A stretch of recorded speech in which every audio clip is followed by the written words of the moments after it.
Salam sejahtera tuan-tuan, puan-puan, baiklah berita sepenuhnya. Menteri Besar Kedah Muhammad Sanusi Muhammad Nur dan Muhyiddin Yassin malam tadi tampil menjawab dakwaan berkaitan dana Rm 600 bilion yang dikatakan diseleweng ketika PN menjadi kerajaan persekutuan. Ia susulan kenyataan Perdana Menteri Anwar Ibrahim yang menyatakan Kementerian Keuangan mendapati wujud pelanggaran dalam pemberian kontrak Rm 600 bilion tanpa tender. Muhyiddin pula sebelum ini berkata dia tidak pasti bagaimana angka itu boleh timbul dan bertanya jika ada yang tertukar dengan peruntukan Rm 530 bilion dalam pakej rangsangan ekonomi ketika pentadbirannya. Dalam program ceramah Grand Final Kempen Pilihan Raya Kecil PRK Padang Serai malam tadi, Sanusi menjelaskan dia adalah orang yang pertama yang membangkitkan angka Rm 600 bilion itu. Saya ingat yang mula-mula kata itu, kita kata semasa pandemi COVID-19, kata kepimpinan Tan Sri Muhyiddin negara ini berbelanja begitu besar.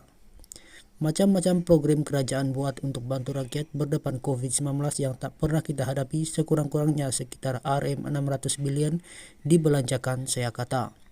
Hari ini Perdana Menteri Anwar kutip angka itu, saya kata saja bukan betul. Perbelanjaan sebenarnya Rm 530 bilion ia bukan duit fisikal tetapi berbentuk program. Ada moratorium bankers termasuk dalam angka itu, pengeluaran KWSP kumpulan uang simpanan pekerja termasuk angka itu. Yang duit tunai Rm 80 bilion adalah bantuan BSH bantuan sara hidup itu saja, tapi pening Perdana Menteri pun kutip hak yang itu bukan apa, katanya dalam ceramah yang diadakan di Taman Selasi Kulim yang turut dihadiri Muhyiddin. Terdahulu Malaysia kini juga tidak jelas apa yang dirujuk Anwar ketika dia berkata Kementerian Keuangan mendapati pelanggaran dalam pemberian kontrak berjumlah Rm 600 bilion tanpa tender. Namun Anwar berkata siasatan akan dibuat bagi memastikan jika ada sebarang penyelewengan atau korupsi berlaku.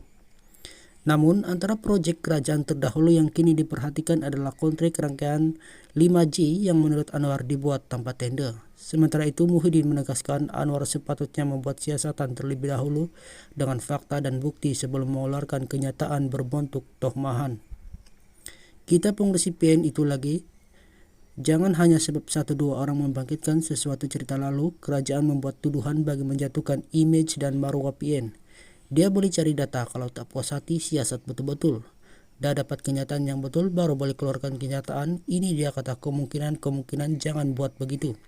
Sebagai Perdana Menteri dia mesti bertanggung jawab apa yang dia cakap mesti berdasarkan fakta dan bukti. Itu penting untuk menentukan supaya tidak ada pihak yang jadi bahan tomahan katanya pada sidang media malam tadi. Tambahan Presiden bersatu itu lagi, Anwar juga sepatutnya boleh merujuk perkara itu kepada bekas Menteri Keuangan Tengku Zafrul Abdul Aziz atau Ketua Setiausaha Perbendaharaan Negara.